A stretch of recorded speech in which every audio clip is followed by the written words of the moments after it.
Okay, anytime now. Hold on. I had to take off my pants. Oh my god. I thought we were going to start the Download the Game Matters podcast. Okay, are you done taking off your pants now? Yes. Now we can start. Now we- Welcome to dia.log, the Game Matters podcast, where allegedly some of us need to be pantsless to be on the show. You can't do games journalism while you're wearing pants. It's a rule. Yes, it is. Oh my god.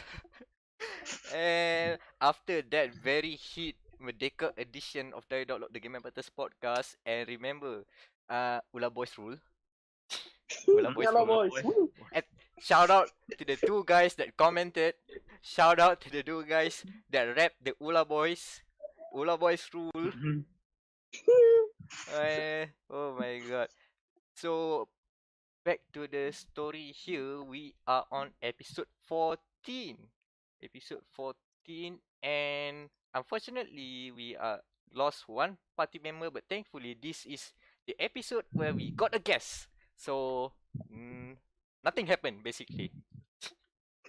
The party lineup, the party composition maintained. So let me introduce Yeah, you. unfortunately he doesn't main support. So he DPSs, so we're still fucked. Okay, our party is compromised, but still we have a show to go. We have a show to run. And let me introduce you to the panel. Returning for the up-teen time. Wanamirol, Wam. Wakarimashita. Hello. I know where this is going. Next on the list, again, recurring member of the party, Daniel. Hello. And what's this? We have a new guest introducing Sensei. Hello, What's up? Sensei. Hello. Of Twitter and YouTube fame. I don't think I am. Okay, but never mind. Thank you. Listen, And man, you're probably infinitely more famous than any single one of us. I don't. Pretty think much. so. No, Oh my I think you guys are. okay, but at least Anand is here in spirit as a guest. You guys changed the Discord name, is it? Yeah. Before? Oh my god. But now it's back. Okay, alright. Alright, so we have an episode to go, and for the longest time, I wanted to shuffle up the docket, but I forgot. I forgot what to shuffle with. So, how do we want to start this? Do you want to start in order? I feel like Sensei should introduce his topic first. Oh, okay. What do you bring okay, to the okay, table, Sensei? Well, I think This is something your that has Ula been- Boy trial. Trial by fire. Okay. Okay, let me do my best here. Okay, I think, well, for the last few days, I think we've been seeing a lot of discussions on the PuddleGate for the upcoming Spider-Man for the PS4. And Okay. I think I think it's just ridiculous. Thank you. Yeah. Same. I think you have you've been. I think that this is what went on with Insomniac when they were releasing that trailer a few years ago. I think they wanted to put out something that is they wanted to put out something that will that will let developers publishers gauge, okay, this is how well is this game going to do with the crowd. Is this going to be something that everyone will anticipate? And yeah, I guess maybe they have something that look prettier, but as development goes on, I think you start having things added in, and you start removing things because in I think when it comes to performance, it's also important. You are looking at a PlayStation 3, sorry, 4, that has a hardware that is already quite old at this point. So Mhm. what they actually churn out today, I mean, the final bill is already quite impressive, and that should be commended. That's what I think. Like, I don't have a counterpoint, but I have a parallel point. Like, I feel like the moment you give an issue a gate name, like you no longer have to dignify it with a response. Like the whole issue with Colonial Marines was that it was vastly different from the demo build to the final product. Like Mhm. that one is okay. Like, why does your thing look this different? I don't remember the specifics, but it was like there were lighting effects missing from the final version, or something like that. So tapi macam ni is like it's just a puddle, dude. The Yeah, game still looks pretty fucking good. yeah, I And agree. I think the things that they removed are kind of like things that you probably wouldn't really notice because the game, in the game you're probably swinging from place to place. So these kinds of little details will probably something that you just miss, I guess. So I guess it's something that they could sacrifice, to get performance at least. That's what I think. yeah, the game runs smoothly. Then it's Oh, smooth. It's smooth, I can say, because I did play it last month in the preview oh event. Shout out to man. PlayStation Asia for that. But unfortunately, we have to announce that we won't be reviewing Spider-Man anytime soon. So Ooh. stay tuned. Stay tuned. We didn't get. Yeah, well, wait. We'll just leave it at that. But the thing is, for those who may just jump into the conversation and thought, what the heck again is this PuddleGate? Let me just show you. For the audio listeners, there's two images. One from the E3 trailer. There's Spider-Man overlooking a very, what do you say, it's a construction building. There's puddles all over and a few bodyguards. Not very safe. It's not safety compliant. Yeah, better Too report that. too much puddles. Need a safety report. And unfortunately, some people thought that the report was filed that when you see a release version of the game, uh, it's the same. Because it's a cinematic section. It's a cutscene, so you can replicate the whole scene, frame by frame. And when they compare it, the puddles are gone. The puddles are gone. How come the puddles are gone? Is this a downgrade? How come this game is going to be downgrade? This is a PS4 title. Why? And things get overblown. And I think by the time of this episode is out, you should be having the game for those who buy it or pre-order it. You should be playing, and I think this is just a bunch of fluff because it doesn't matter. It totally doesn't matter. Yeah. Can It doesn't. if you run a gaming news site and you're listening to this podcast, because like many people, you're stealing our great idea of totally original idea of coming up with a podcast where we talk about gaming. Uh, I bring you this advice. It's not newsworthy, like at all. We don't need isn't. we don't need 500 opinion pieces about PuddleGate, and we really don't. Like, I'm sure there's something else newsworthy that we could talk about. And also, if you are really not buying into the discussion, you need to know why the puddles need to be gone. I recommend you to watch the breakdown by Digital Foundry, the best in the business when it comes to breaking down technical performance.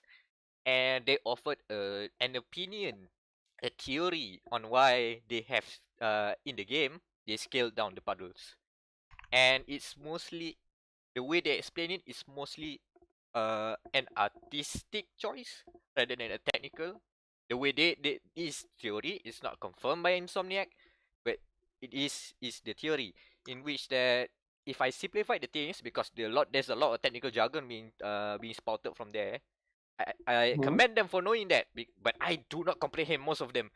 Thing is, the way they do the reflections from the puddles is time consuming and requires a lot of manpower to do it. So imagine those kind of very nice looking reflective puddles, but you put it in a lot more interiors or rather like bespoke locations, just like the construction site. You can see the manpower, the what you say, the need to create those assets does not justify the time required. You can just cut it. You know, a game had very nice reflection maps that not enough people talk about. GTA 5.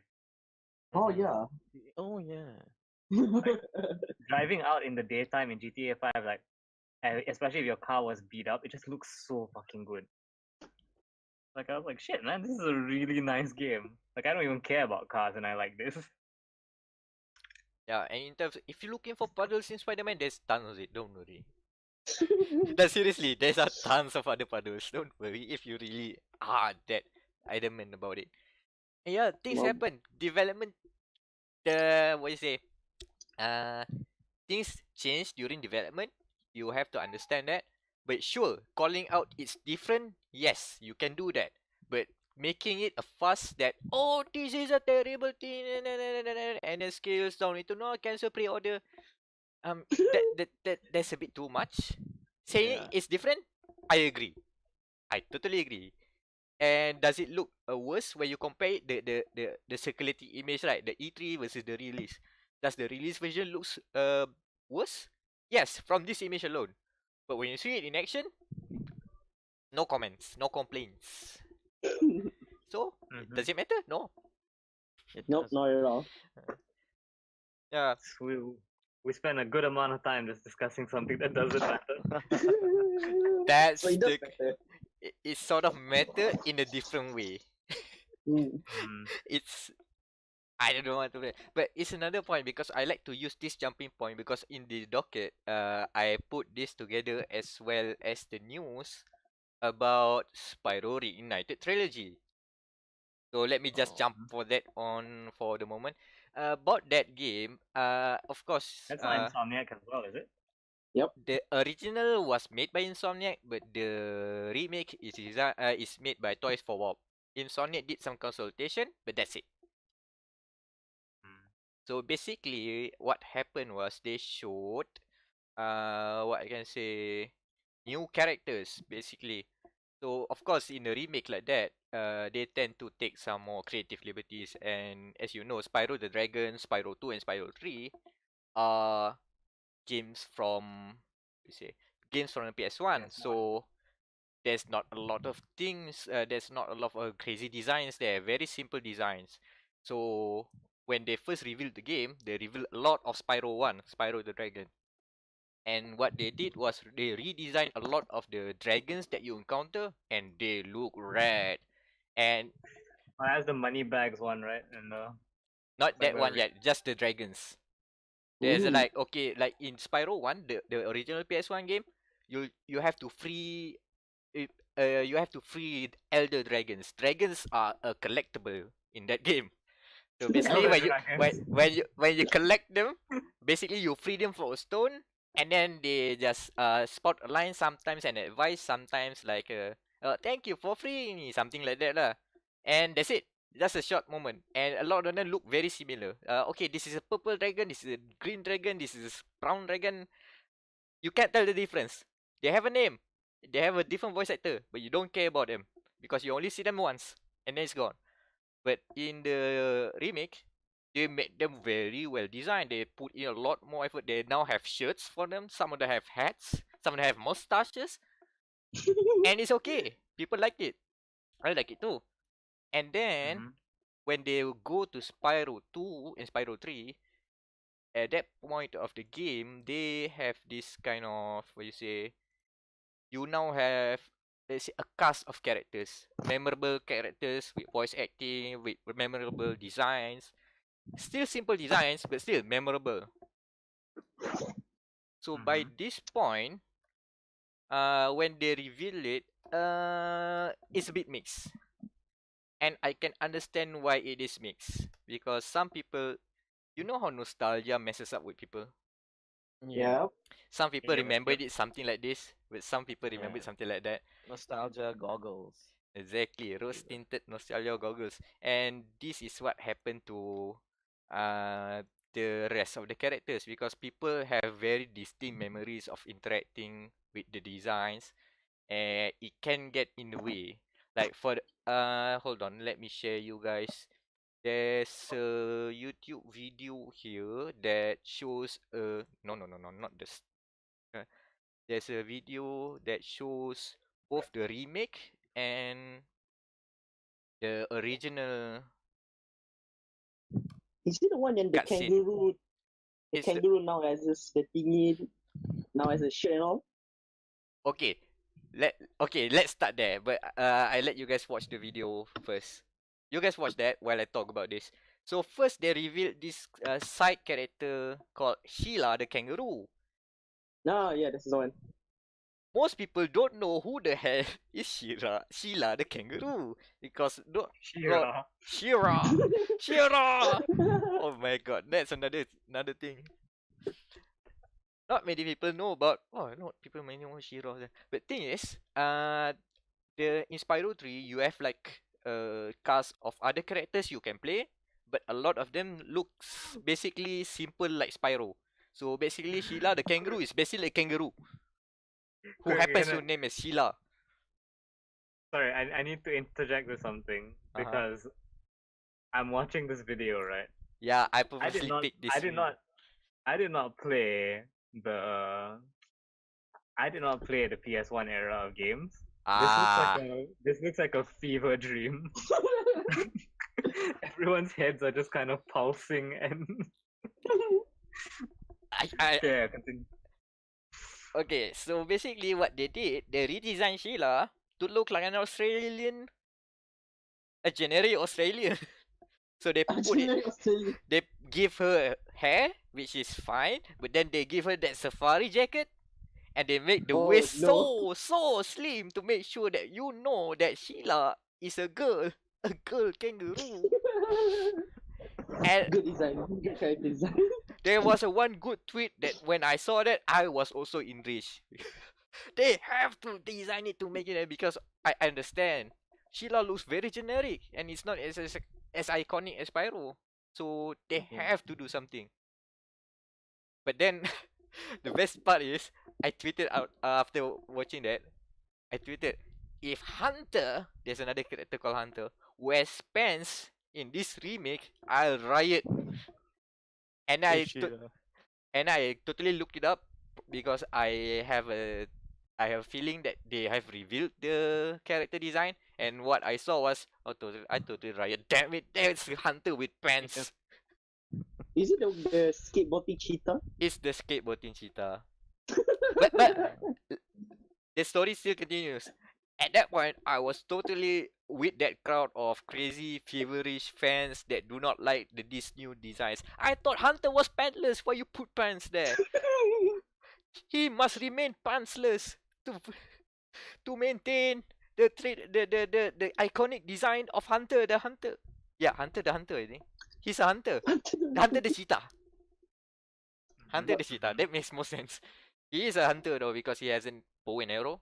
And he doesn't really use it. But then I realized I realized those are basically my nostalgia goggles kicking in because when I look back at the original Spyro 3, the PS1 version, the skateboarding section, Hunter did wear pants. I totally forgot about that and then I regret. He did wear pants. You were just hallucinating Hunter's dick the entire time. I totally thought he was pantsless all the time. I was half correct because there are moments where you go into the minigame section, Hunter wears appropriate minigame costume. So if there's a hockey ring, no, I'm not sure about the hockey ring, but I'm sure about the skateboard. He wears the skateboarding gear, but most of the time he is totally stark naked. And then, as you see in the YouTube video I linked, he's totally stark naked there, which is good. And the other character that people are still unsold is what's the lady's name again? Eleanor? No, Eleonora. What's it? Elora? Come on, you guys watch it. Oh, the fawn, is it? The fawn, yeah. Is it Elora or Elora? I think. I don't fucking know. Yeah. But I remember calling Spyro a dog, and that's all that matters. Yeah. And the thing is, even her redesign, people are very divisive because she needs to look like this. You see, here's the thing, right?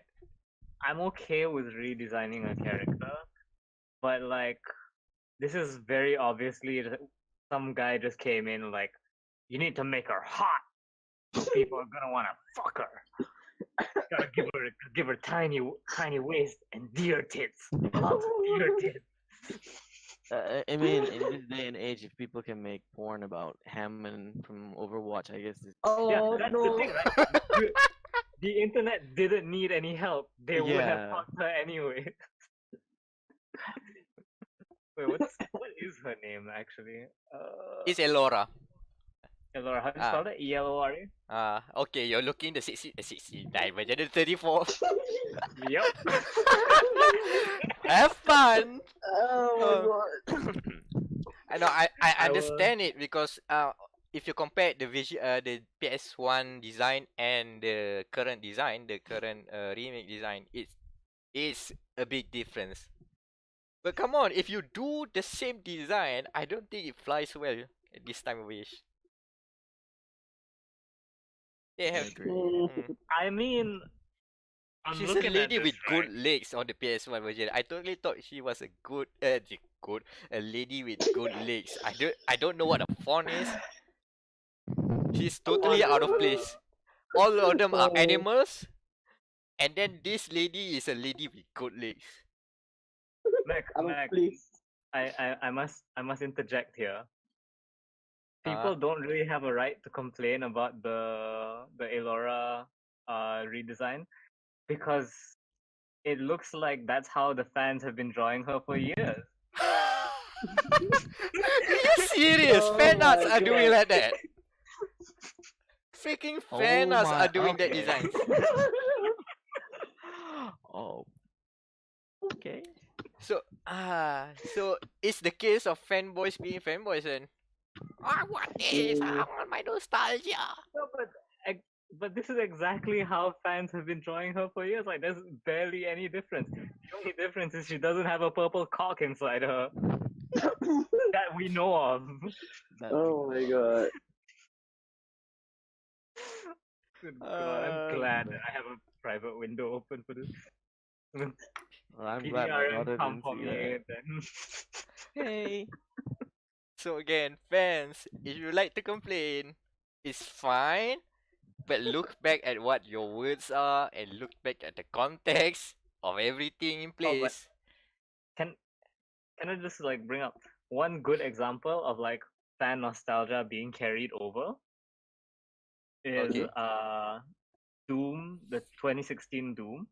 Uh, Like when you play the hell levels, I don't have a video for proof, but if you can compare it, like the hell levels from Doom, I think it was Doom 2 or maybe Doom 1 has it as well, I can't remember, but like Doom 2016 makes it feel how I remember the game looking like, even though the 1993 game was a piece of shit, like 16-bit graphics or 64-bit graphics. Mm-hmm. But the 2016 version like carries it over so well. Like that was, that's a spicy meatball. Mm. Yeah, developers should be considering capturing the magic rather than capturing the one-to-one. Unless you are selling the game as a what you say, one-to-one remaster remake. What do people call these things nowadays? Oh yeah, what game did they do that for? I remember there was a big thing this year that they did. The Shadow of the Colossus also they did that, what, the ground up remake. Yeah, It's like we're recapturing the feel. I'm like, thank you. it's Game. a remake, but it's totally exactly the same as you remembered, but better. Spyro Reignited Trilogy, they take some creative liberties here and there, and You know, that's why what really people are bothers iffy. like so everyone's wearing clothes. And Spyro's a nudist. Like we've got this naked dragon just running around with his cock out. Mm. Now that you say that, all the Elder Dragons are now mostly clothed. So Spyro is the only Exactly. nudist dragon now. He's the Exactly, only. haram. So are you proposing that we put a censored Spyro on the on the thumbnail? Yes. I think that's morally responsible.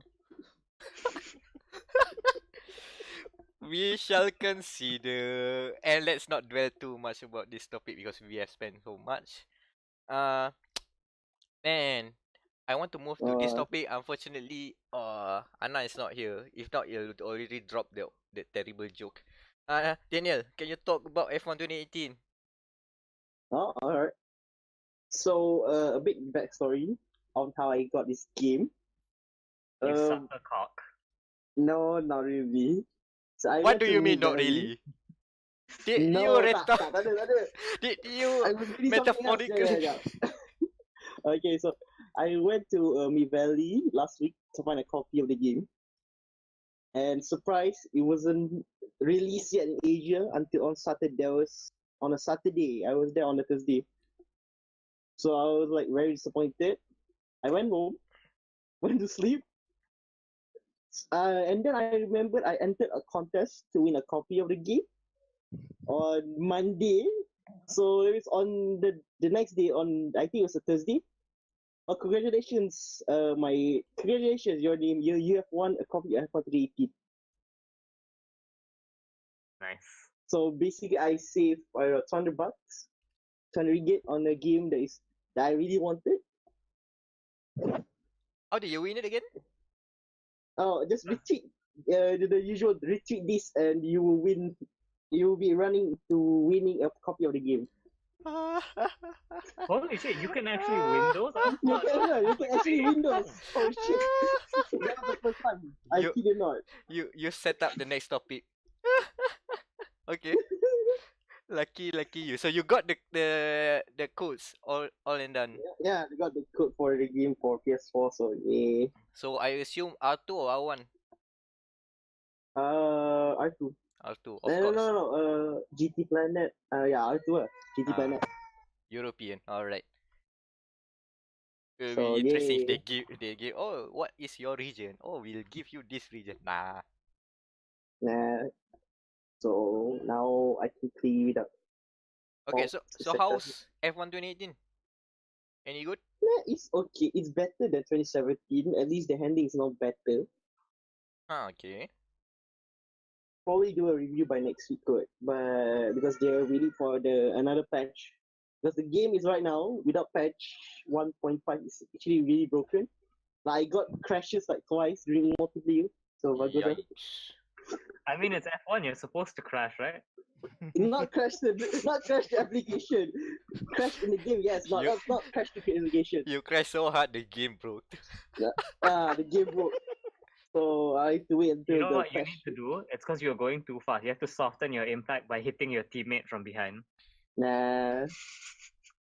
Oh, okay. Or you just misjudge your breaking point Misjudge my breaking point. and send an almost retired driver on a roll of his life.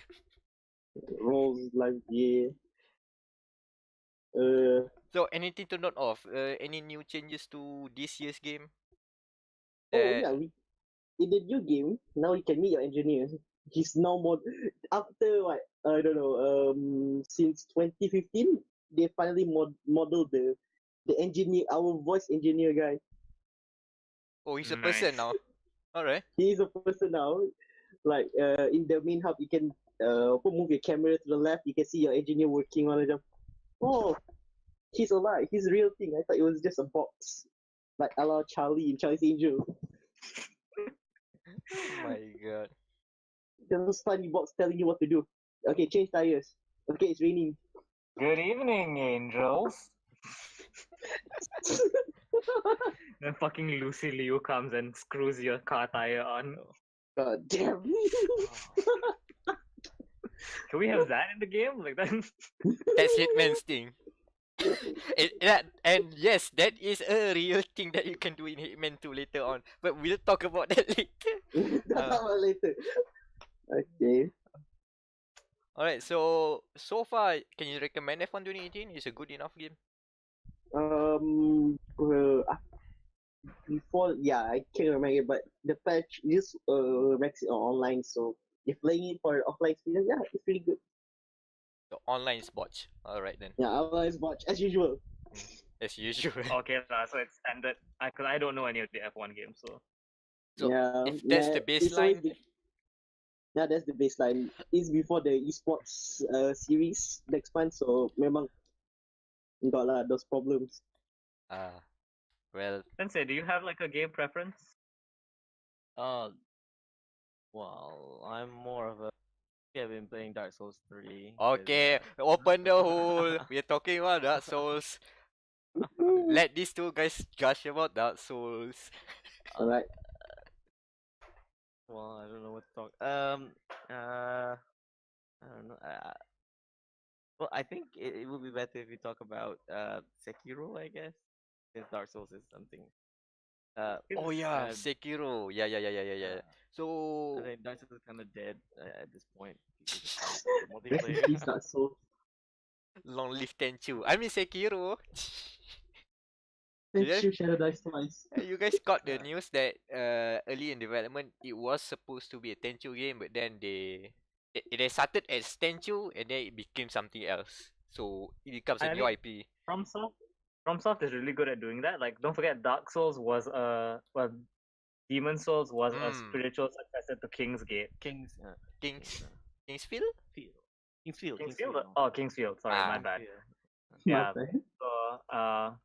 So the same thing with Tenchu, and then which means I'm not saying that we're gonna get a new mecha game that's not Armored Core but is Armored Core, but I'm just saying. Do you mean Demon Ex Machina? Demon X. Well, but Demon X Yeah. Machina isn't FromSoft though. That's just the Armored Core. Some guys from Armored Core went to Demon X Machina. Which sort of makes something like Armored Core. But yeah, continue your train of thought. I'm just saying that maybe, like, if news comes out that FromSoft is making a new mecha game that's not Armored Core but is Armored Core, we broke the story first. I'm Call just it. saying. Trademark, copyright, like, you have to pay us 25 cents every time you cite this article now, because we broke it. And that's totally how journalism works. And you would know that if you were real journalists. I'm just saying. So you guys watched a lot of the gameplay videos coming from Gamescom about Sekiro? How do you guys feel about the new changes to what's supposed to be a Souls-like, but it's not? It's more of an action game with some bits of RPG rather than the I other way think around. it's great. I think it's great because people have been telling, I think people have been going around hopping at the idea that Dark Souls is getting stale. I mean, Dark Souls 3 was very predictable, and I kind of agree. As much as I enjoyed that game, I feel like something change is. And when they added stealth in Sekiro, I was like, I lost my shit. That's exactly what this series. I mean, this whole Souls like gameplay needs something different, fresh, kind of fresh. I'm gonna confess, I have been ignoring all the Sekiro coverage because I'm just so tired of feudal Japan. Okay. Oh yeah, 2019, year of feudal Japan. Yeah. So that's why I'm interested to, like, hear like anything else from it. Like, yeah. So mechanics wise, it's a bit different. Like they have the posture thing. What's the? Yeah, Do you know I how think how it works? I'm not sure. I just heard of it and just see it in action, but I'm not really into this sort of game, so I know only surface level. I think what they were going with is that when you are in combat, you have to adjust to a certain stance. So that's how you break the enemy's guard, which is why you see that in the game they remove the stamina bar completely. Something that is a staple of the series. And in Sekiro, basically you just hammering that attack button. So yeah, I guess that's something. Uh, it encourages you to attack attack aggressively, just like in Bloodborne. But I guess this time around, Yeah. even more. I feel that's a good thing, like, because Sekiro looks like it's very mobility based, Yeah, it is. and having a stamina bar does not encourage mobility. Uh, like telling me that, like, oh, you have X amount of moves before you become wide open, Yeah, it, like, makes me not want to move. I think it fits the whole.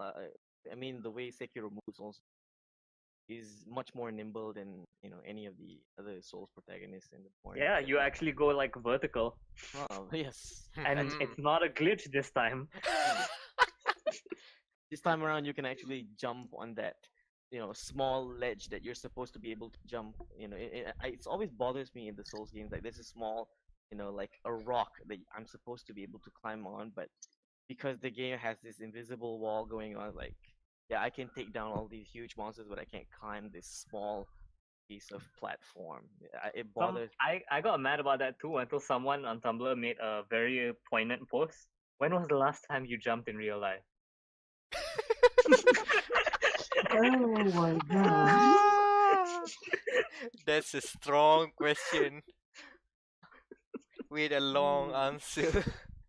Long way to answer that. I'll have Huh. to think about that a lot. But I love the idea keeps that me up at night. the Souls-like games, they know that they don't have a jump button, but they still try to make use of platforming puzzles.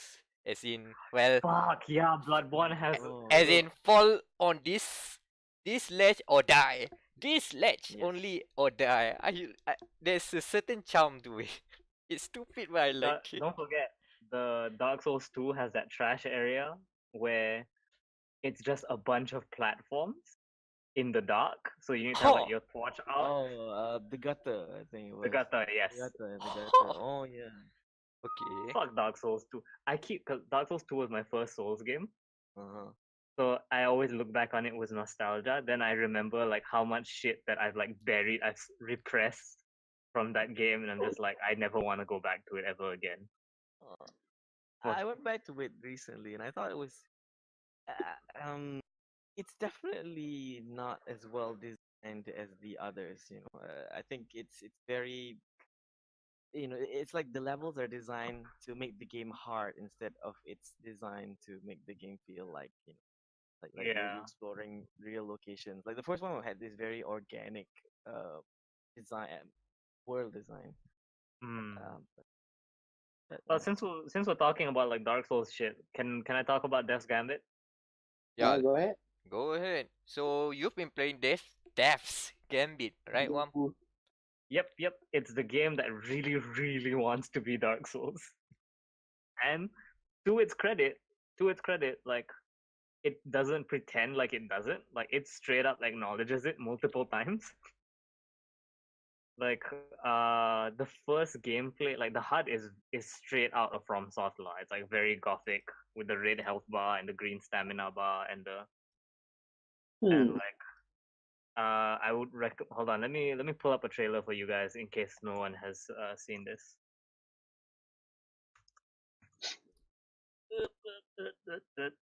But yeah, Whoa, so almost it clicked the Rule is 34 link. Whoa, safe. Whoops. We don't want totally to. accidental, and then my pants came off. Oh my god. So yeah, Death's Gambit. It's by Adult Swim Games. I could have sworn it was Devolver, but then turns out it wasn't. It was Adult Swim. It's a Adult Swim. six. Yeah, it's weird, huh? I rarely hear anything come out of Adult Swim that isn't like another parody game. But so Isn't it a parody game? so what? What parody game? Isn't this count as a parody game of Dark Souls? No, as in like they have Adult Swim has like some actual like proper like parody. Like the point of this is to be silly. Whereas Death's Gambit feels like it wants to be a game, which it is. Like it is fun for the most part. The main difference is you are playing as a fixed character, so you can't like there's no fashion souls in this game. Like your armor doesn't change at all. Oh, okay. Your character has like clear motivations. I love Death in this game, by the way, because Death is a character and he's just like your bro that hangs around with you. Because the whole thing is someone has figured out how to be immortal, and people are becoming immortal. And Death is like, oh fuck that shit. I can't. Like, I don't want to be out of a job. Not in this economy. I can't afford. So he Oh finds my a dude who died in battle, and is like, hey, I'm gonna make you immortal on the condition that you stop everyone else from being immortal. And your character's like all emo because you went looking for your mom or something. You're like, I have regrets. Like, cool, you're in. And so Okay. you go on this quest to go stop the thing, and it's sometimes it's very silly. Like it's got some weird like sense of humor bits. Like it's got jokes, unlike Dark Souls, which takes itself very seriously. Mhm. Death is great. Like he's just a great character. Like when you die, sometimes he'll talk to you when you respawn. Okay. Mhm. If you don't like level up, if you don't level up your stats for too long, he'll be like, "Hey, level up, idiot." Oh, okay.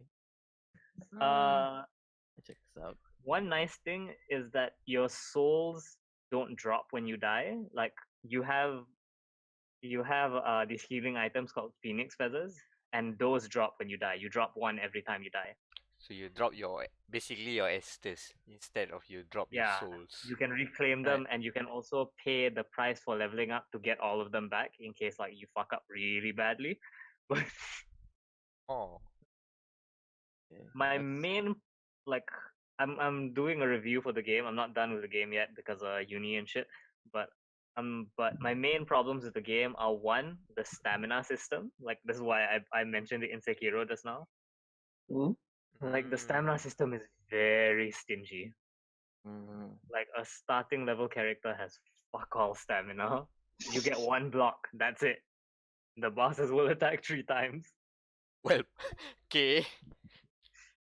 So like my first thing I did was just farm until I could just pour everything into stamina. And then but maybe that's what the game wants. Maybe the game wants you to be stuck in one area for an hour. That's a terrible thing if it is. Secondly, is my second problem is the last two bosses I fought, I think were really like the shitly designed bosses. How so? The first boss is this dude called Surge, and his whole level, like his level, introduces this gimmick called polarity, where you can step in a red light or a blue light, and that changes you red or blue. And then other enemies can be red or blue, and if they're the same color as you both do less damage to each other. But if they're the opposite color, you both do more damage to each other. Ikaruga problem. Ikaruga. Okay. But here's the thing: so you get to pick both of them before you enter the boss arena. The boss will just like fluctuate between the two colors like every few seconds. Like, Every few seconds. well, Okay. it's like 30 seconds I think Ah. per change. But like, you don't get to change color in the middle of the fight, so there's really no point. Like, it doesn't matter because you're always going to get a phase where you can attack, and you're always going to get a phase where you do less damage. My other problem with it is that like very clearly the whole philosophy of his design is that he's supposed to be bipolar. That's why, two polarities, and he keeps like saying very like cliched bipolar dialogue. I didn't write it down, but it was just like he'll always be like, voices, quiet, quiet. I'm just like, it's 2018. Can we stop? Can we stop with edgy mental illness jokes? Yeah, I have flashbacks of Mega Man X7, I think. Oh, Of this that's an one interesting boss. pool. Uh, he basically have you guys played Mega Man X7? No, enlighten us. There was this one boss. Oh my god! It kind of spawned a meme, burned to the ground. Burn Can to you? the ground. That's Let me my Google favorite. That's that. my favorite Linkin Park song. Burning blade. It's basically when you are trying to beat this boss just it just spams the whole.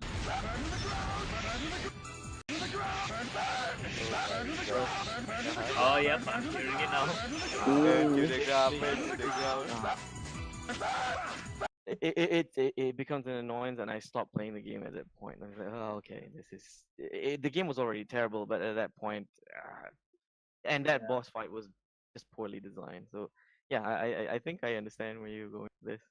Also, like the boss summons ads, and the ads for that level are really, really shit. Like, there's one enemy, its whole thing, it's a robot skeleton. When it dies, it does an AoE attack. and then it becomes a crawler, and you have to kill it again. Wow. And I think 2 of the 3 enemies have grab attacks that do a shit ton of damage. Oh, guys. Sorry, but I think I have to go. I have some things to attend to. Alright, okay. Okay. Thanks again, Sensei, for that. Before you go, can you just plug us where to find you and what you do outside of the Uh, podcast? okay. Basically, I do have a YouTube channel. You can look at Oki Sensei. It's kind of not active because of I moved to Puncak Alam, so it's a bit hard recently. But you can also find me in on Twitter. On My name is Sensei Uchu, Sensei and then UCU. Don't ask me why about that name at the back. It's a certain. Alright, I'll alright. tell you guys. Okay. All right. Okay, okay. Again, Sensei, thanks for coming in and dropping by, and hopefully we'll hear more about you soon. All right. Yeah. Okay, Hopefully. take care, All man. right. Thank you. It's Alright, been great. Okay. Thank you. okay. And pudum. And back to shit posting. So are we going? So is it your What was the behemoth one or? Huh? Oh yeah. So yeah. So there's Gambit. That particular boss like just really sucks. Then the one after that, even worse boss. Uh, it's called like the Eldritch Inquisitor or something like that. It's a wave survival boss. Oh no. Yeah. So the whole thing is there's 4 crystals on the boss stage. She's standing on a ledge, and she'll summon this one enemy that has a shit ton of health. Like fuck, how much health this dude has. And the longer you take to kill it, the blood will start to rise up from the floor, and it does passive damage to you. And you can get hit by the status condition that lowers your max health, and and it's just not a fun fight at all. I went to the wiki. It turns out like you can shoot her while she's on the ledge and force her to go into her second phase, which is what I did. Hello. yeah. Yeah. Uh, sorry. Yeah, it happens all the time. Don't worry. Okay. Yeah. So yeah, like I'm so glad that I killed her after figuring out that I could force her into phase 2, because that's why I haven't made any more progress in the game, by the way, because I had to take a break after that. How long This is is not a one bosses then? depends how good you are.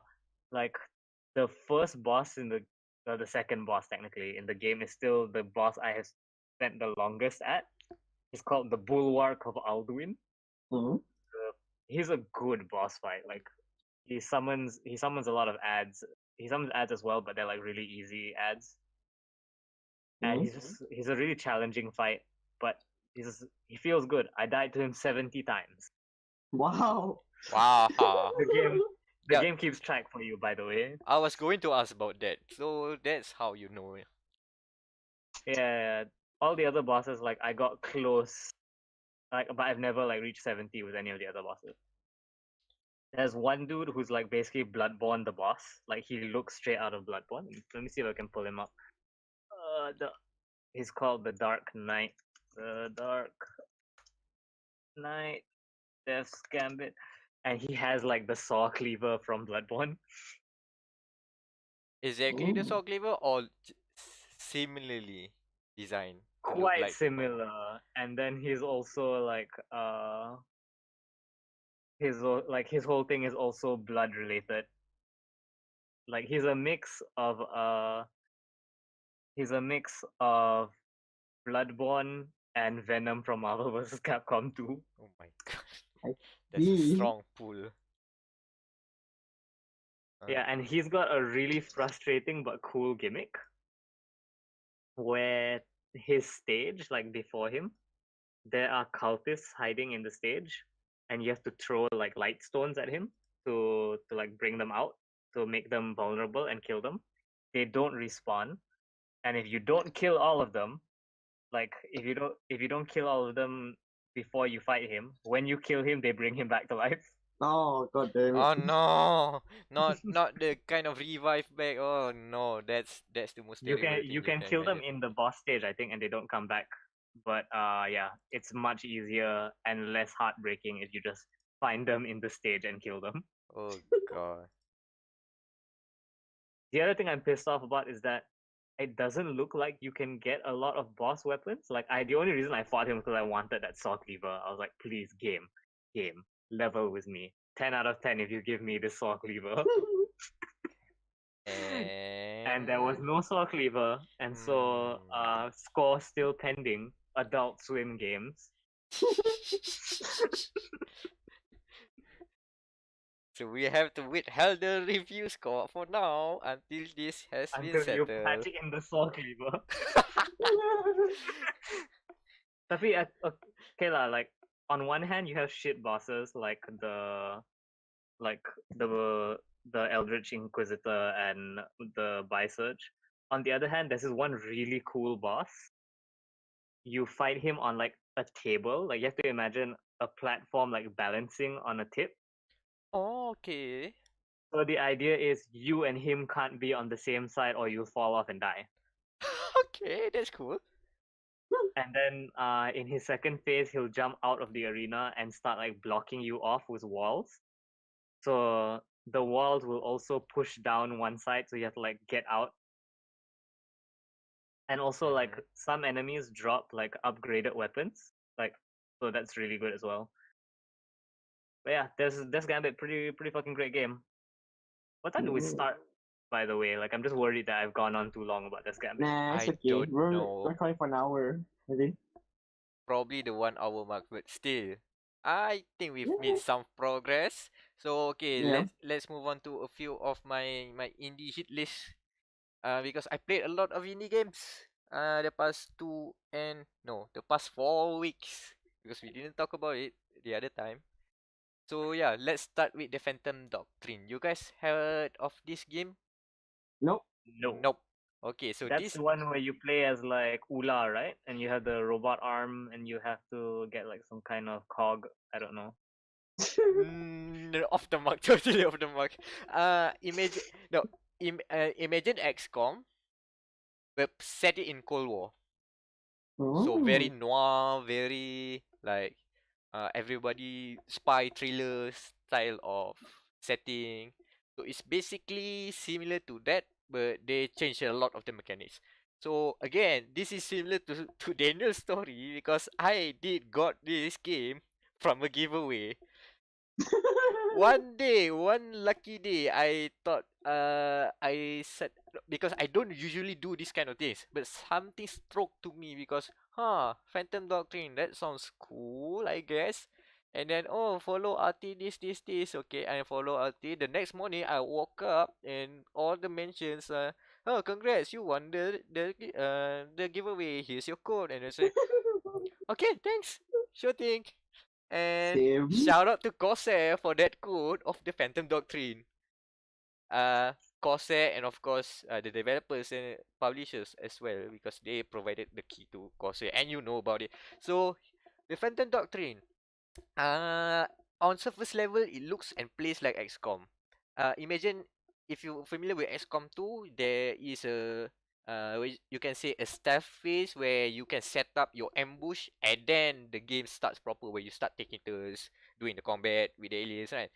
But instead, you can take as long as you like during these infiltration sessions, which is basically stealth gameplay. You have to hide, you have to consider where the guards are looking, you can manipulate the guards patrol so you can move into certain areas and you have the incentive to explore the area because you can find gear, you can find secret documents that you will use later on.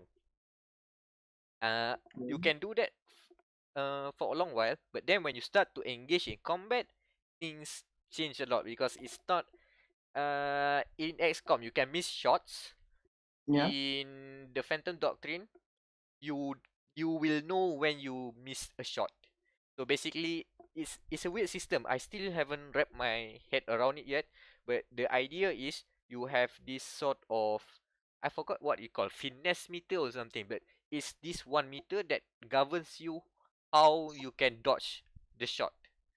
So if you have this, so basically if you have this meter full, because awareness, I think, if you have the awareness meter full, you can basically dodge a few shots.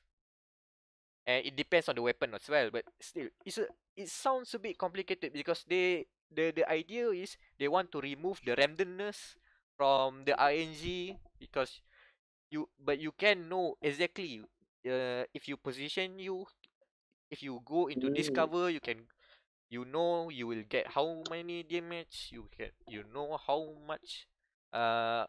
many shots that you can take before you die. I see. The thing No more. is, yeah, basically Uh, it should be like, okay, you basically know everything from the get go. You don't no guessing work needed. The thing is, I think it's a bit complicated. I still don't get it. And to add the problem, the launch version, they have this problem where the way they do the line of sight. You know how Mm-hmm. you can sit behind a cover, and yeah. supposedly, oh, you get the cover bonus here. And since the game has a lot of interiors, so you can line up shots where you go through buildings and stuff like that. Sometimes the way they calculate, no, the way they present the line of sight is a bit misleading, I could say, because the way it's a bit janky. You know how instead of, you say that, okay, in certain locations where, to make sure the shot, you take that certain shot, the person who is in cover suddenly sidesteps into the line of sight, so that the person that are shooting can shoot that person, which Oh. looks janky as hell. So it's basically like, oh, supposedly he's in cover, but then you see his sidestep. Why do you sidestep onto that guy? Onto the shot, the Wait, so he firing area. sidesteps into being shot? It is presented like that, but it's basically it's a presentation problem. It's just the way they show it, which is janky. The way they, Maybe Mhm. the maybe your XCOM dude, right? Maybe he's part dog, and so he's like, wow. and the He thing, dies. it was the other way around too, because I thought I when let's say when I take my turn, right, and then I check, oh, okay, any possible targets. Wait, how come I can attack this guy? This does not look like on my line of sight.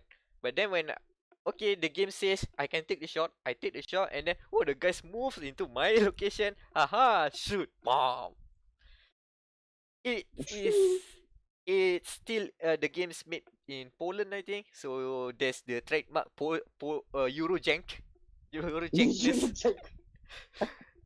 And it's a very small developer. They do specialize in this kind of game strategy tactics, but they are still what you can say an indie outfit. And after the launch, they've made a long post, basically outlining how they do the line of sight with the game. So basically, they explain themselves why they do it like that. But they say, yeah, we fucked up, we screw up, we fixing that. So Okay, ada. on the first week, so good on them as well. But I like that they listen, they clarify, and they own their mistakes, because it looks weird, man. That thing stops me from playing, but otherwise it's pretty cool. The idea, the whole flavor thing is interesting. I don't know where they go with that, but the way you do research, right?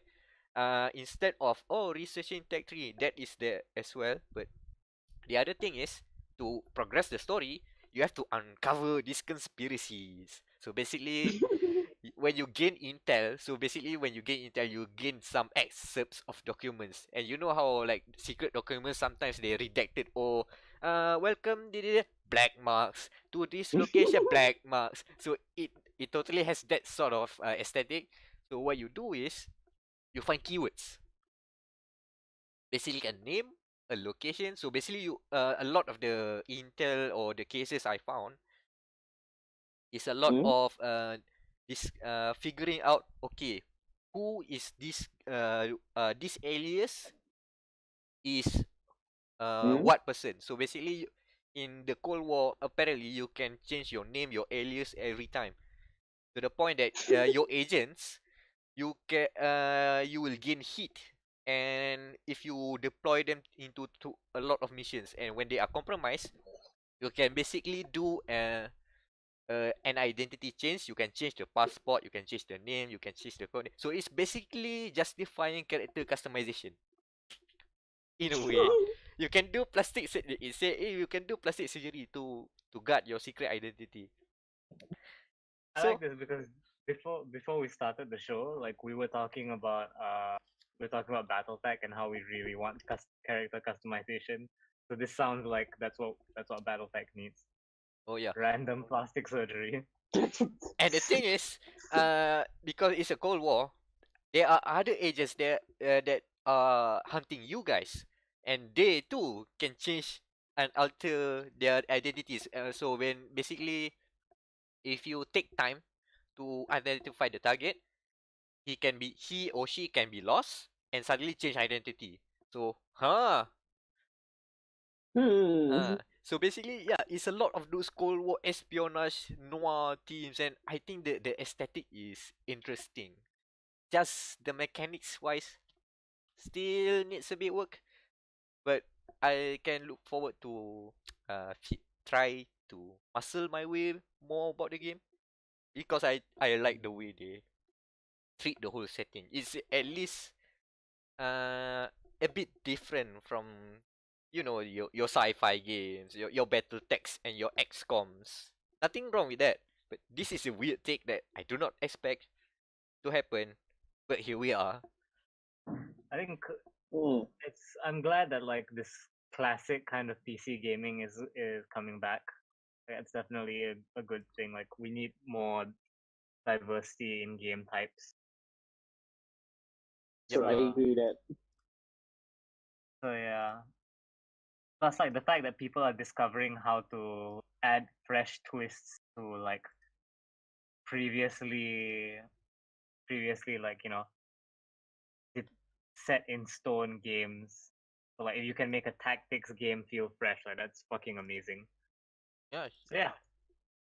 Yeah, just need to remove a bit of the Eurojank and we'll be happy. Don't worry. CD Projekt has grown far from their very humble beginnings, so it's Wait, is fine. it a CD Projekt Red game?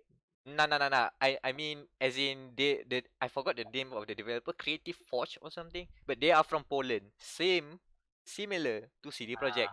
So we all have to start somewhere. Eurojank can be polished off. Don't worry. Okay, let's continue the indie block here. I played Orwell. Oh, Orwell. Daniel, you play Orwell, right? Yep. Wam, did you touch the game? Did you manage to No, get it when it was free? I have been busy with like Death's Gambit, so Understandable. But this game, man, Oh, it yeah. hits so close to home. what's it about then? The name itself is very self-evident. Orwell, 1984. Big Brother is watching. Oh. So Mhm. the idea is so they set it up like this. Okay, so there is this nation called the Nation, quote unquote the Nation, which probably is just UK, but they reform as the Mhm. Nation. The Nation. And they have like set up the governing the government right now, which is ruled by the party, right? The party, right? If I remember Mhm. correctly.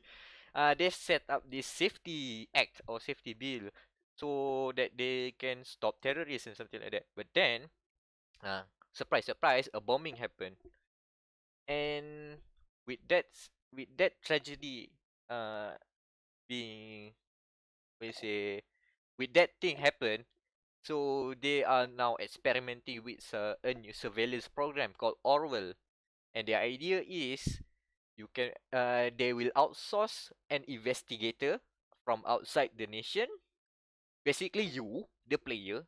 So they Mhm. are outsourcing you, and then you from the outside have to peek into the all the connection of the internet or whatever data that can be accessed by this program, and then you can feed data chunks into the Mhm. database. You can only feed it in once, and if there are contradictory statements, you can only feed one of the two or the three. So either one lah. And the thing is, when you put it into the data chunk, there will be one sir. Is it an advisor? Yeah, the advisor guy. The advisor, right? So there is one advisor that will be supervising you. But you as the investigator, you get to see the whole data. The advisor can only see what you have put into the system. So you Mhm. have to decide what info that you want to give to the advisors to help with the investigation. Like for this instance, a bombing. So how much do you want to dig deep? That's Is it like Papers, Please, where it's like about efficiency and stuff? not really, but the gameplay itself is basically similar to Papers, Please, because what you do is basically you read stuff, you click, you drag, and you drop, and then you read stuff, you click, and you drag. It's very Yeah, it's a mundane. workflow game. It's a very workflow game, and don't expect it to mess you up in terms of the gameplay stuff. It will mess you up in terms of the storyline. Mhm. Yeah, so it really is like Papers, Please. It's like that was one thing A with bit Papers, of Please it, as well. but it's, I think, if anyone has read the book 1984 by the the game of the name George Orwell, you're basically the top police. Yeah, that's interesting. I kind of regret not getting it now. No, it's really good. You have to read it. It's very eerie to the current climate of the world right now. So like, surveillance and stuff. Mm. Yeah, and I like the small touches that you can give to when you are operating the game. As in you are operating the over system. It's a simple thing, but I like this one. You can pick a certain image to put into the database. Oh yeah. So you can basically put a profile. You can pick a lot of other profile pictures. When you gather stuff, you gather data, you get access to phones, the internet, the equivalent of a Facebook. So you get a lot of different pictures, and you can put it into the database. So you will only look at when you see that name, you will see that picture. I And the usually go for the and the for thing that. is, because there are a lot of different pictures, right? I mean, Mm-hmm. this person looks like a a very good person in this picture. This other picture looks like a very rebellious man that you probably want to put it in the prison. It really wants it gives you the illusion of, oh, I like to see this person as how uh on this picture like this. So at least in a way they give you this sort of freedom of choosing how do you want to look this person. Oh, Well, can I ask you something, Matt? Have you reached the what? The I, former army girl punya segment? oh my god, that Oh, thing. that's really good. That's okay, a bit my spoilers, but the way it's better if we put in like a bit of an example. Right? That person, okay, you can put a picture of a very loving mother or a hardworking you say hardworking work for hire that does a lot of labor services, or you can put an army figure there.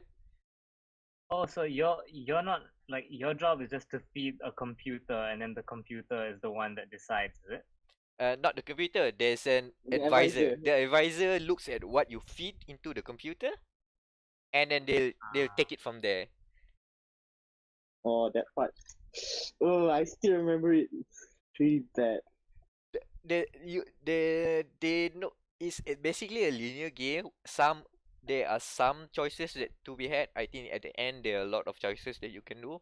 But the way Mm-hmm. they presented the game, it really hits close to home because you know the idea of perspective, right? Okay, when you see it only this way, you thought of this person to be this sort of person. But then when you look the other way, oh, he has this other facade that we didn't notice. And then you start to question, okay, should you frame him like this person like this? Or do you want to go with your own narrative and say, okay, this person is this kind of person, he should be like this? That Oh, is that is interesting as shit, dude. That's it plays a lot of weight about the things that when you say or how do you look at things, and of course the eeriness that you get to go into the calls, into the emails. it it can mess you up, man. Even though the whole thing is like for the it's a season game based game. So I think the one that they gave out for free was season 1. So it's basically a Yeah. 5 episode arc. And I think the Uh-huh. plot of the main characters, I think around 5 or 4, let's say 5%. Like these Yeah. 5. people are basically the people that you really investigate and you dig deep into their secrets, their data and stuff like that. You dig into their likes and dislikes and stuff like that. And then you Uh, start to think, oh my god. And then you start to prying into their personal lives and oh my god. Then you start to have like very different thoughts about people in general. Mm.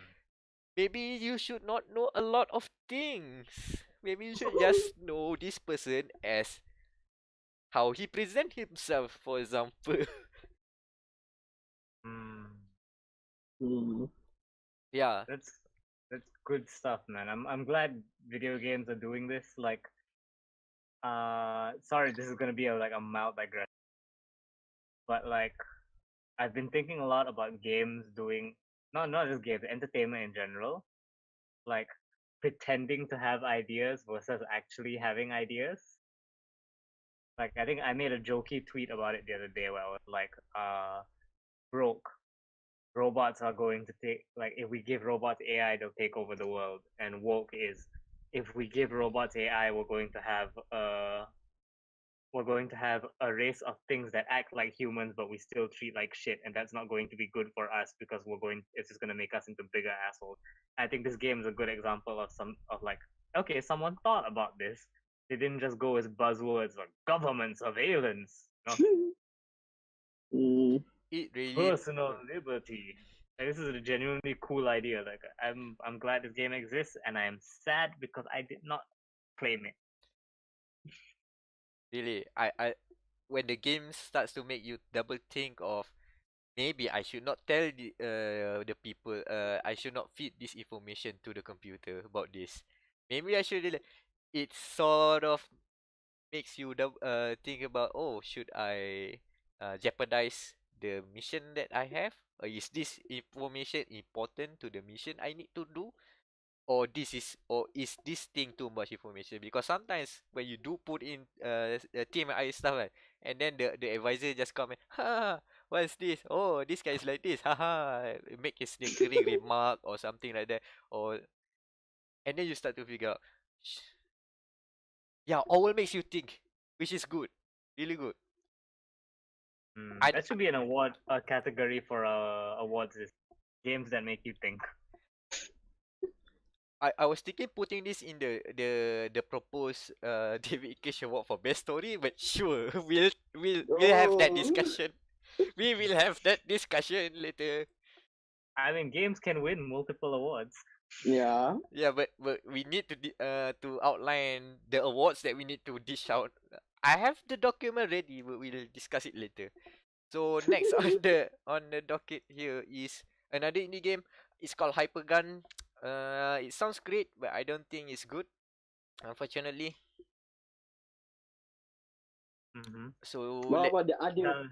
Here's the thing. Wait, before you talk about Hypergun, I have to say, like, I feel like hyper and gun are the two most common indie words, like indie games. Like, 'cause you have Hyper Light Drifter and Resogun, and so I feel like expectations need to be managed for this game. Like, what is it? Also, just to let you guys know, there's a game called Strange Brigade that's out now, and there's another game about mechs called Phantom Brigade. So I am now keep on confusing between the two. Oh. Two games with the name brigades at the end. Okay, so Hypergun is the idea is interesting. Put in a synthwave track, put in neon colors as your aesthetic. Mm. Make the story about this jokey office situation where you are this intern, you have to go into a simulation to find the alleged hypergun. So it will save the whole race of mankind. So you have to go into this simulation again and again until you produce the hypergun. And when you go into this simulation, which by surprise procedurally generated, you will encounter a lot of aliens, simulated aliens, I guess.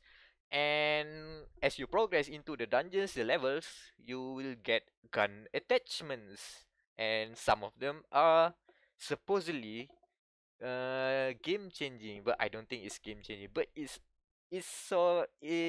presents itself very silly. There's an attachment called which is basically a corn instead of a muzzle, and the text flavor text say insert corny joke here. It's that Wait, sort of game. what is it instead of a muzzle? Instead of a muzzle, there's a corn, and the flavor text Oh. says insert corny joke here. It's a corny joke here. That would be a cool thing to add. Like if you have a corn muzzle, right? Yeah. Because when you pull the trigger, it causes the corn to pop and it turns it into a scatter shot. I wish. I will get why this game is a letdown later. Put that point put that point on hold first. And then you can say it going for that sort of humor, and it's a roguelike. So there's a lot of repetition, which is fine. But the controls are okay because it plays like a 3D arena shooter a la Doom, where okay, you got into arena, the door is closed, the enemies comes in waves, and shooty time. Okay, you can strafe jump, you can bunny hop if you want. There's a double jump, that's a special thing. And I just realized, like, I'm looking at the gameplay now. I thought it was like going to be like a pixely game. It's not. It's these are actual 3D assets.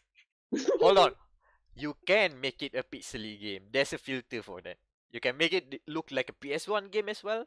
You can make it look like a very pixelated game, but it's still a 3D arena shooter basically. 3D arena, it controls like a 3D arena shooter. But my god, the gunplay. No, the thing is, the basic gun you have, you start with a class of intern, and your default weapon is an SMG, and you cannot change your default weapon until you collect like the the in-game permanent tokens is called hypercoin. So basically, at the end of the run, if you collect that, it will carry over. You can use it to buy permanent unlocks, but you'll need 50 for a new class, and it drops like 1 or 2 per run if you are lucky. And then there's other things that you need to unlock, like other gun attachments that cost like from 7 to 10 at the start. The grind is real, and then the thing is, when you shoot the SMG, it feels bad, very bad at start, and because it's sort of like an RPG thing where you can see the numbers highlight, and a lot of my runs where I do not have the lucky runs, I am stuck with just one gun attachment, and the DPS is only 7, 7, 7, 7, 7, 7, 7, 7, and the aliens the time to kill is very extraneous, it's very long, too long in fact. And then I'm watching this guy play, and he's just like, he's taking so fucking long on this one dude. And do you see the snipers where they set up, they will run a bit, and then they'll set up, and then they'll put a shit at the front, and then basically the idea is you have to circle strafe and get into the back of them, right? The thing is, that sniper also rotates a pretty good speed. So basically you keep on shooting at the shield, hoping until come on, put quickly, hoping the shield on the top part moves away. And then okay, you get the head. Okay, shoot the head, already run out of ammo. Cool down, wait until you reload. You don't really have a reload, but it's basically a meter that you have to juggle. You know that like energy Mass Effect style of heat, right? So you have to juggle the meter. So if you keep on holding the fire button too long, it'll deplete. So you have to take breaks.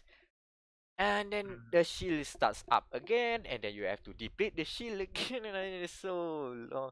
Yeah, I saw this dude. This dude's like fighting off like a horde of 4 enemies, and he's taking like 4 shots maybe per dude. Like that is way too many shots for a horde. It's too long, man. It's very too long. And worst of all, the first level, the end boss is basically a bullet sponge. It's a sphere that has a cover. Basically, you have to take down the cover, and sort of like a shield lah, kan? Okay, when you take down the cover, then you reveal the weak spot, then you can deal damage, and you have to deal 2000 damage. And then while there's stupid lasers and missiles firing over you, so you have to keep on jumping and strafing, jumping and strafing is fine. The DPS you have is so bad. I don't know. It feels like a struggle just completing 2 or 3 runs, and even the game is short. Like one run at the longest you will have to take like 50 minutes, but still I feel the pain of I think this is too long. Yeah, I'm also like there's something about like the art direction feels like it doesn't stick. The art direction is okay lah. I don't think it's like screaming really good, but it's a give or take. Soundtrack is okay. It looks like generic Unity tapi neon. It is running on Unity. It is running on Unity. Also the attachment itself. The thing is, the attachment also isn't really interesting outside of the okay. You have it does look silly. I have to give credit to that. The thing is, if it's just a bunch of stats modifiers like 10 plus velocity, 5 minus 5 power, plus 6 recoil or something like that, it's very minor, and you will only get like when you start a run, you will get one gun attachment, and then if you lucky, at least one level can get 3 or 4 gun attachments. Or you can get them without having to buy them, is it? That's another thing. You can buy. You can there's in levels there are shops. But the thing is, the drops for the in-game currency, the ones that only the per run currency doesn't drop that much. Like a lot of the shops items require like 10, I think you call it bits. 10 bits for gun attachment, 5 bits for like small health. And then when you when you try to collect them, you get only like rarely I get 1 or 2 bits, 3 bits. I never got a run with 10 bits. I don't know if I'm that terribly unlucky or the game is not well balanced. I'm not sure. I do not know if I have the time and patience to find out. But oh my god. This person that I'm watching spent like I think maybe like 7 seconds of just pure shooting at the shield dude in the back, and it didn't kill him. That's the thing. Seriously, I think the problem is they didn't nail the gunplay right. I know it's good to keep people motivated and rewarded with the attachments that you give, but the we say the grind, not the grind. We say the trickling down, the gameplay loop is not as satisfying. It's trickled down slowly, and it's not enough to motivate me to survive and get to the next gun attachment. Which and it's a shame because I want to like this game and I got this as a review copy, and surprise surprise, I need to do a review. Despite all of this, I have to say something. And what happened was, in between sessions, I put up Destiny 2. Oh, the other indie game. The other indie game. By this small company called Activision Blizzard.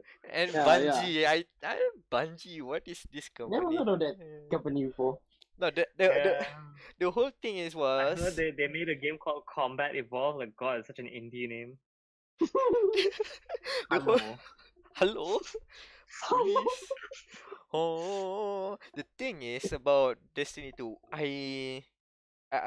We spoke about this one outside of the podcast where we agreed that Destiny 2 does not do the fantasy thing good enough, or at least cater to our taste. So it's very generic and very simple. Probably there's an audience for that, but the audience is not us, so we're shitting on it. So okay. Yep. Yeah. Guess what, guys? Reviews are subjective, and our subjective opinion is it sucks. Deal If you with it. if you like it, more power to you. Don't worry. And the thing is, even though I do not like the game, I do not like the concept. I used to like it, but it was not the game that I wanted. But still, I played Destiny 2, and surprise, surprise, I find the gameplay, the shooty bits very satisfying, Yeah. and it's not about the weapon types, but it's just the time to kill is right, the recoil, the need to, okay, you need to center the aim, the feedback you get when you shoot, that those small intricacies makes Destiny 2, and I guess Destiny, uh different than any other FPS, or at least in comparison to Hypergun, because they miss the fun of shooting way off the mark, or at least for the SMG weapon, because I do not know what the other class. You have like sniper rifles and assault rifles and a shotgun, so hopefully those things work better. I And doubt it. I doubt it. Also, I forgot. The They are classes and they have abilities, but I do not find the abilities anything interesting. Basically, you have a Q button there for the default class, where you throw a coffee that deals a lot of DOT damage, bleeding damage. Sounds cool, but it's very limited. You can only find it when you have like a limited use. You only have three. It's not like on cooldown. You have a limited use, and then you need to find item refills, which is rare. If you're lucky, you Mhm. get a drop, and then the whole thing is the animation. There's not a lot of pizzazz there. You just see like a small coffee, and then a small splash of coffee stains coming, and then you see the numbers tick down, which is okay. And then a uh, lot of the crazy weapons, right? One of them sounds great. There's a table launcher for your alt weapon, for your alt fire. So basically, the idea is you lob a table, and there's a big table lob, but it's just appear and gone. A big splash it's like that. and numbered. It doesn't feel satisfying. And then there's another attachment that I found. I thought it was a grenade. I thought it was a grenade because when I fire it feels like a grenade. And then when I look at the attachment, the name is like, hold on, this is a boomerang. I did not notice that at all. I did not notice it coming back. I thought it was a grenade because it's functioning like a grenade. Maybe if it misses, it comes back. I don't know. It looks so similar. The guns does not feel like the attachments does not feel like this way big thing. Like in Borderlands, you get a gun that shoots swords, plasma swords, and it explodes into different swords. That's Hell yeah, sword explosion. Woo. I maybe I put this game into too much hype expectations. I thought it was something like the Borderlands, so that's a problem as well. But I think in general it doesn't hit the mark as well. So yeah, run over. I For the first recommend it time. only for free. Unfortunately. Only for free. Unfortunately, unless they fix the game somewhere, if they rework the whole shooty bits, maybe I'll have a look.